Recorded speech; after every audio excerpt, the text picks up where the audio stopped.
Esta es una presentación especial de Televisión Martí.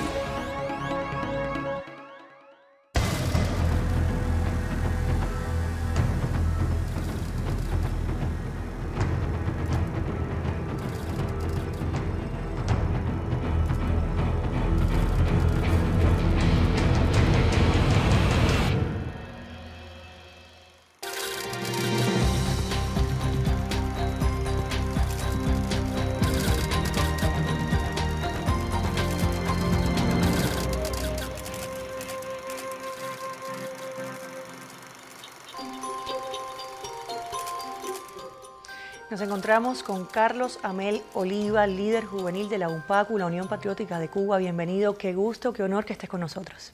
Bueno, el gusto es mío, era una visita obligada. Cuando llegué a Miami, de inmediato pedí que me trajeran acá por cuestiones de agenda, no había podido llegar antes, pero luego de tanto apoyo recibido durante la huelga y en general en la lucha que llevamos, creo que era una visita obligada, llegar acá y darle las gracias por el trabajo que hace. Nos acaban de informar desde Santiago de Cuba que Carlos Amel Oliva Torre, líder juvenil de la Unión Patriótica de Cuba, de la UNPACU, acaba de perder el conocimiento. Amel se desmayó cuando terminaba ya el día 24 de su huelga de hambre.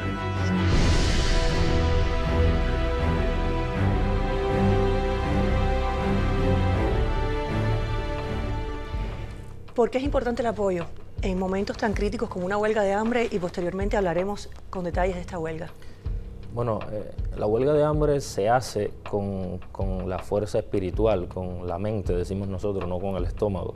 Eres muy joven, eres padre de 2 niños, eres esposo, eres hijo.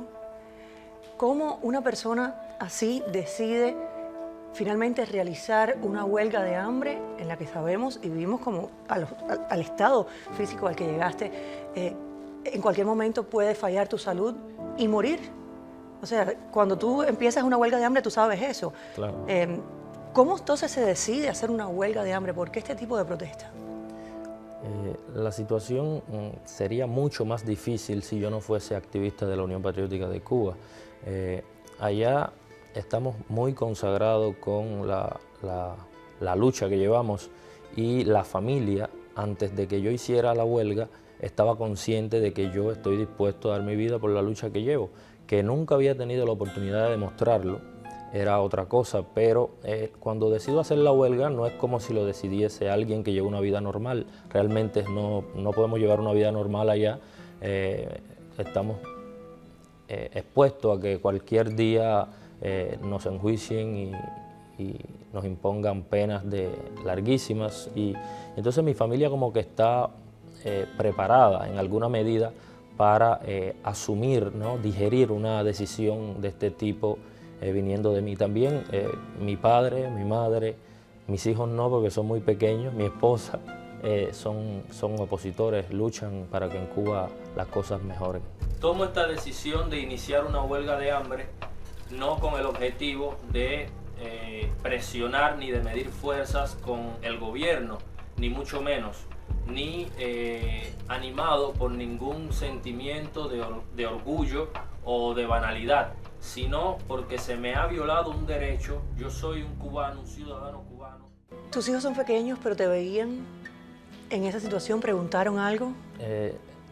La huelga la inicio en mi casa, luego en mi casa que es sede de una de las células de la organización, luego me traslado hacia la sede principal en el reparto Altamira en Santiago de Cuba, donde ya habían otros huelguistas que se habían sumado, y ellos, en una ocasión mi esposa los llevó, y por lo menos el más grande, que es el que entiende un poco mejor, el otro tiene 2 años nada más. El grande tiene 5 años. Sí, tiene 5 años, me vio y me dijo papá, pero como saludo, papá, pero me lo dijo mirándome como que veía algo muy extraño, y era el contraste de que me había visto hace unas 2 semanas y luego había bajado mucho de peso, y como que eso le impactó un poco. Luego le dije a mi esposa que no me lo llevara más, que yo con saber que estaban bien ya era suficiente, porque fue una experiencia bastante como que fuerte, ¿no? Que mi hijo me viera y me mirase, no tanto, pero en alguna medida como algo extraño. Hace aproximadamente un año se vienen incrementando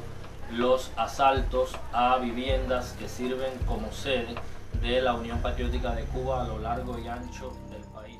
Comienzas la huelga de hambre reclamando derechos elementales que tienes tú y, bueno, en general, por supuesto, reclamando para todos los cubanos en la isla. ¿Cómo esa convicción es tan fuerte que pones en la balanza y quieres seguir en la huelga de hambre a pesar de los riesgos para tu salud, a pesar de los riesgos para tu vida y con el peligro de dejar a 2 niños pequeños sin padre? Es que la convicción que tengo para luchar está muy ligada a precisamente los sentimientos familiares.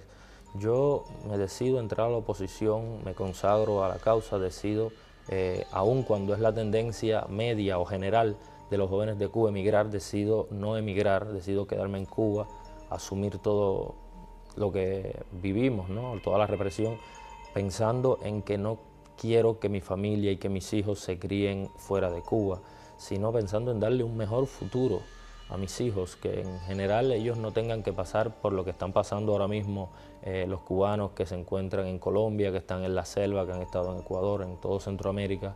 Y lo hago, ese sentimiento familiar es lo que me impulsa también en parte a seguir adelante y me da la convicción de continuar en la lucha hasta las últimas consecuencias. Se han expropiado, se han confiscado disímiles artículos personales y instrumentos de trabajo de la organización como laptops, celulares, cámaras, también dinero que se usa para desarrollar proyectos sociales en la comunidad.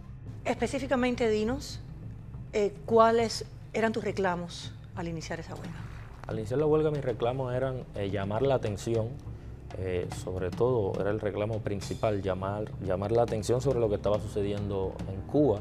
Todos sabemos que el régimen está dando una imagen de apertura para buscar créditos y para atraer a inversionistas, que más bien yo digo a veces que es para facilitarle a los inversionistas mantener una postura de ir a Cuba a invertir sin que sean cuestionados por la opinión pública, porque los inversionistas en general saben que en Cuba se están violando los derechos humanos y muchas veces van y dicen, bueno, a mí esto no me importa. Entonces ellos como que para facilitarle a los inversionistas que vayan a Cuba, como que han dado una imagen de apertura, de que en Cuba está habiendo cambios, de que si vamos por lo económico primero, podemos luego con libertades económicas ir a lo político, ¿no?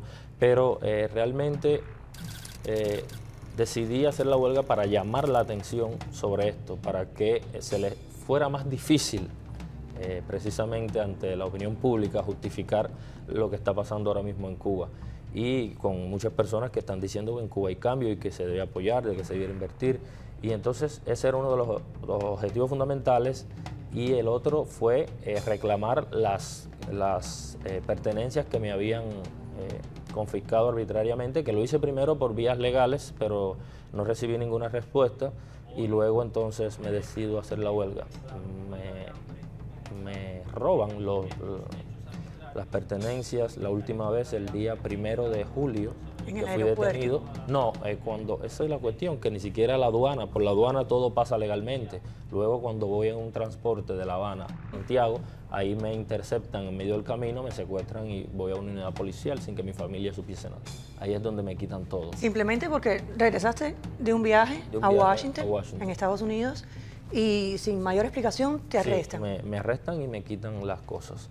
Y entonces eso fue el día 1. Luego comencé a buscar fuerza dentro de mí porque sabía que hacer una huelga no era fácil, pero sabía que tenía que hacer algo. Yo no podía continuar con esa situación y que todo siguiese normal y que las cosas, es decir, no se llamase la atención con la fuerza que debía en base a la gravedad de lo que está sucediendo en Cuba con las Damas de Blanco, con la Unión Patriótica de Cuba, con FANTU y otras organizaciones. Entonces, ya cuando me sentí fuerte y preparado, pues decidí comenzar la huelga, lo anuncié públicamente. La Unión Patriótica de Cuba, la UNPACU, hizo pública una declaración de su líder. Hoy 13 de julio me declaro en huelga de hambre. El estado de salud del grupo de opositores que se encuentra en huelga de hambre en Cuba se deteriora.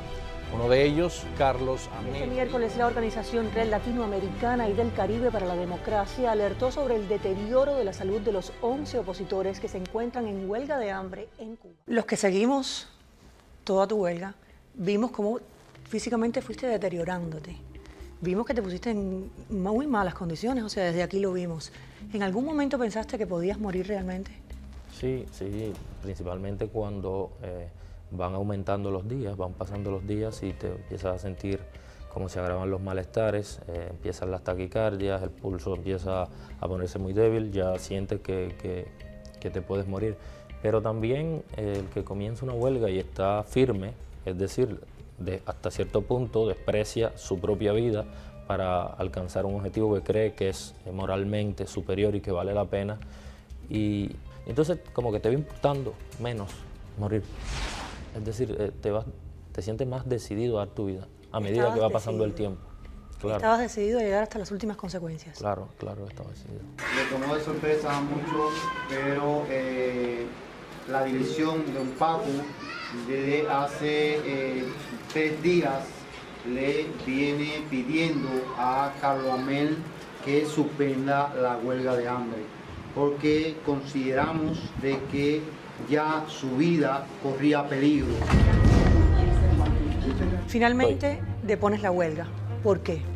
Hubieron varios factores, pero entre ellos estuvo que la dirección de la organización me había pedido que preservase la vida, que vivo yo para la causa era más útil que muerto, y en los primeros 3 días me negué, pero luego entonces pensé también que no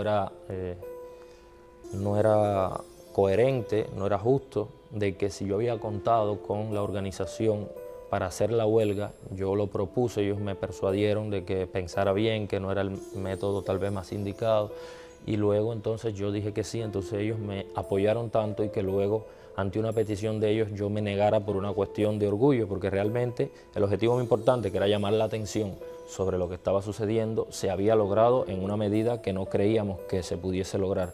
Y lo que quedaba era ya tal vez una cuestión que simbólicamente hubiese tenido mucho valor en este caso, pero también era algo como que de orgullo y algo de soberbia mía. Y dije que el orgullo y la soberbia, si en la práctica no son buenos en este sentido, no era lo mejor para la causa, yo tenía que tragármelo y poner la causa por encima.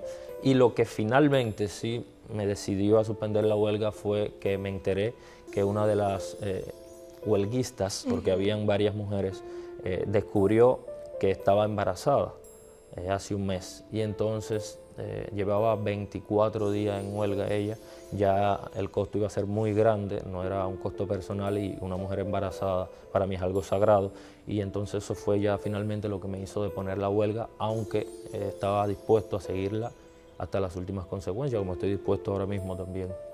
Pero ¿no vales tú y esos valientes más vivos que deteriorados físicamente o muertos? Si lo ponemos en perspectiva, sí, claro. Pero la cuestión es que la huelga, cuando un opositor pacífico inicia una huelga, generalmente lo hace no por poner en perspectiva la huelga como estrategia, sino es un estado emocional, es un estado de que tu conciencia te dice que no pueden continuar las cosas así. Yo muchas veces dije, en otro país, un opositor, y si hay un país violento, ejemplo Colombia, hubiese respondido a esto asaltando un cuartel, poniendo una bomba en un lugar, haciendo terrorismo, como se ve en muchos países. Pero nosotros que somos opositores pacíficos no tenemos otro medio para llamar la atención en un momento tan difícil, donde te sientes humillado, donde te sientes tan impotente. Entonces no ponemos la huelga en perspectiva, sencillamente decimos, no, yo no quiero seguir vivo siendo tan humillado y prefiero morir, o me respetan o déjenme morir. Y eso es lo que conlleva prácticamente un opositor a hacer una huelga, es lo que ha conllevado y lo que conllevó a Guillermo Fariña a hacer su huelga. De nuevo, el apoyo y la solidaridad son primordiales en todo esto, ¿no? Claro, claro. sin eso estuviésemos hace rato todos los opositores cubanos fusilados o presos. Eres muy joven, naciste en el año 87. Sabemos cómo en las escuelas inyectan en vena el adoctrinamiento castrista. ¿Cómo entonces comienza el proceso de llegar a la oposición pacífica dentro de Cuba y además llegar a ser un líder juvenil dentro de la UNPACU, de la Unión Patriótica de Cuba? Bueno, la política era una de mis pasiones, ¿no? Siempre estaba informado, bueno, o un poco mal informado en base a lo que recibía por el noticiero nacional oficialista en Cuba. Y siempre mi familia estuvo muy alineada, es decir, es una familia muy unida, mi madre, mi padre, mi hermano, y estábamos siempre alineados en el pensamiento y fuimos despertando juntos. La familia completa. La familia completa.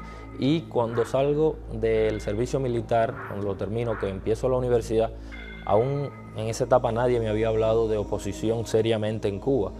Y el plan que tenía era de, por las mismas estructuras del gobierno, yo era militante desde noveno grado de la juventud, de la UJC, ya eso hoy en día lo regalan, ya no hay que tener esos méritos.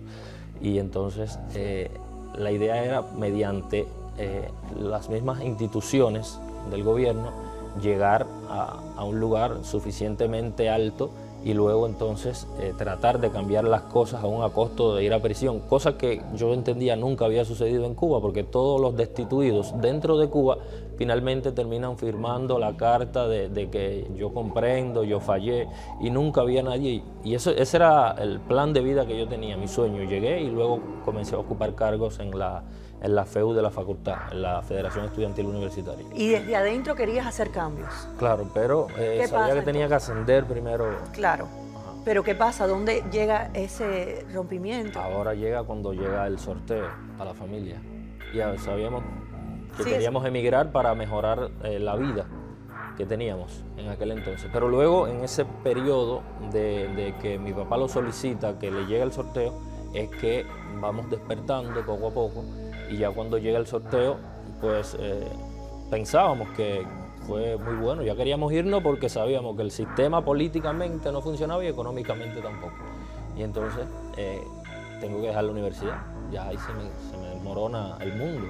Fue algo bastante fuerte porque normalmente el sorteo, cuando le llegaba a una persona, era para que se fuese de inmediato, duraba muy poco.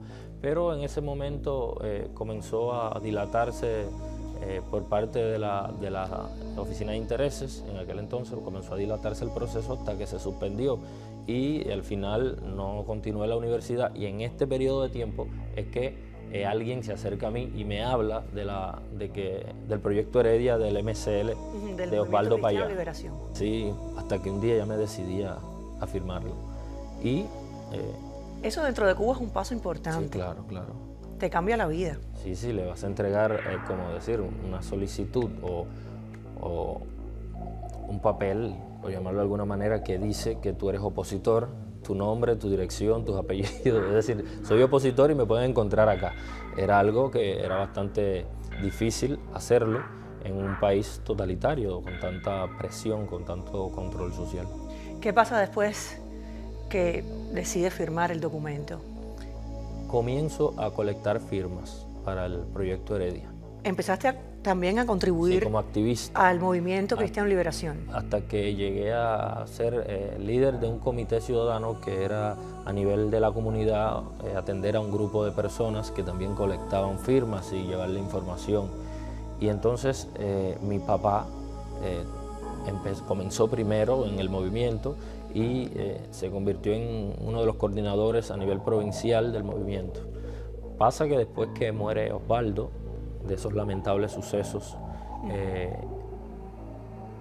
ya el movimiento, no sé, vimos que no era lo mismo, no era igual, no recibíamos la misma atención por parte de la dirección y decidimos entrar a la Unión Patriótica de Cuba, porque la célula de Ovidio Martín Castellano, que era la primera que había en Santiago de Cuba allá en el 2013, estaba a 2 cuadras, disculpa, de nuestra casa, y ya teníamos cierta relación porque eran trabajamos diferente, con estrategias diferentes, pero Claro. estábamos unidos en ese sentido, además En la por misma causa. cercanía, en la misma causa. Y entonces luego comenzamos en la Unión Patriótica de Cuba, que creíamos que estaba llevando la estrategia que hacía falta ya en ese momento, y así comenzamos. ¿Cuál es esa estrategia que hacía falta en ese momento y cuál es la que hace falta ahora? Tomar las calles, y es la que hace falta ahora también. Era la estrategia que entendimos, hacer pública la oposición. Antes de eso, los partidos y la oposición que se hacía era bastante clandestina, por llamarlo de alguna manera, dentro de la casa, en reuniones, llevando información, pero cuando la Unión Patriótica de Cuba comienza, pues lo hace de una manera muy abierta, es decir, soy opositor, todo el mundo lo sabe y no tengo miedo, y le voy a decir al régimen en las calles lo que creo y demostrar que las calles son del pueblo y el pueblo quiere cambio. Entonces creo que eso era lo que hacía falta y lo que hace falta en la actualidad hacer, y por eso hemos venido sumando cada vez más pueblo a nuestras actividades, y lo estamos haciendo con éxito si vemos la presión social que aún hay en Cuba. El proyecto Formando Ciudadanos Libres, que desarrolla el Frente Juvenil de la Unión Patriótica de Cuba, tiene entre sus objetivos promover el respeto de los derechos humanos, lograr mayor cultura cívica y fomentar los principios del liberalismo en jóvenes y adolescentes a través de espacios culturales, de recreación sana y talleres de capacitación.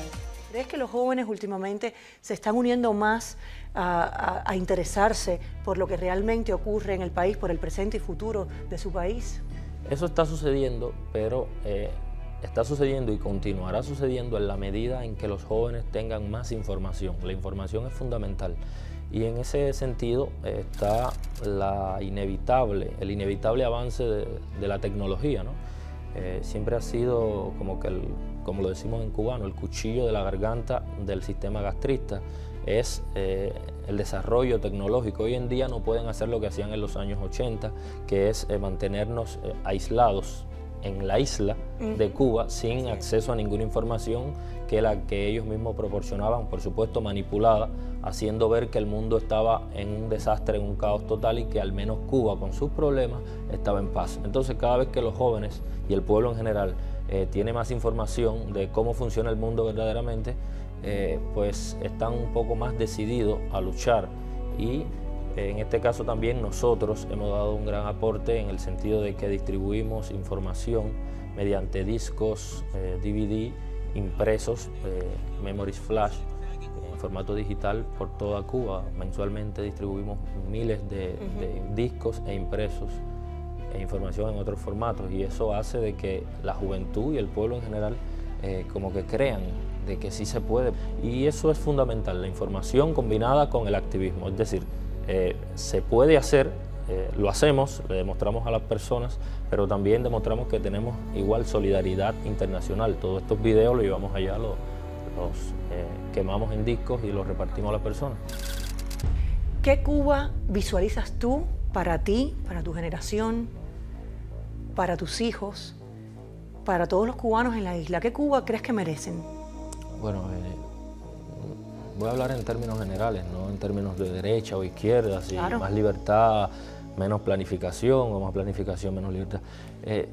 Una Cuba con oportunidades, donde el emprendedor tenga las condiciones, exista un estado de cosas, las leyes sean iguales para todo el mundo, no haya ventajismos. Una Cuba donde los jóvenes puedan desarrollar sus proyectos. Una Cuba donde te puedas expresar libremente y no se penalice la discrepancia, con prensa libre, con muchas instituciones. Y a mí, en lo personal, me gustaría que el gobierno, el aparato gubernamental no fuera tan grande. Una Cuba donde los políticos tengan madurez y se preocupen más por la situación del país que por llenar sus arcas, ¿no? ¿Tendrías aspiraciones políticas tú en una Cuba libre? Sí, no me da pena decirlo, ¿sabes? Es a veces como un tabú. No, yo hago esto solo porque las cosas cambien, pero luego no. Claro que tendría aspiraciones, y creo que no hay nada malo en eso, siempre y cuando llegue a los cargos públicos por voluntad popular, no habrá ningún tipo de problema. Y respete la ley, si son 5 años o 2 mandatos, luego termine y le cede el paso a otro de mi partido o al que el pueblo elija. Lo que estoy en contra es de los personalismos y del autoritarismo. ¿Ha cambiado en los últimos años algo realmente dentro de Cuba? El pueblo. Explícame. Siempre hago esta anécdota, ¿no? O bueno, esta comparación, pongo este ejemplo. En Cuba, en los años 80, de un barrio de 100 personas, 98 estaban, es decir, sentían simpatía por el régimen y 2 tal vez estaban claros de que el régimen era una dictadura y que las cosas había que cambiarlas. Hoy en día, en un barrio de 100 personas, hay 98 personas que quieren que las cosas cambien y tal vez 2 sientan alguna simpatía con el régimen, aunque igual no estén conformes con lo que están viviendo. Y esa es la materia prima, por llamarlo de alguna manera, fundamental de un cambio en cualquier país, el pueblo.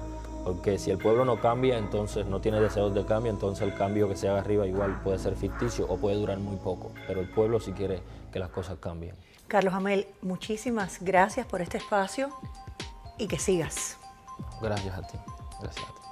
Y a todos los de TV Martí, aprovechar para darle las gracias nuevamente por todo el apoyo que recibimos durante la huelga. Dar las gracias en nombre de todos los huelguistas y en nombre de Guillermo Fariñas también.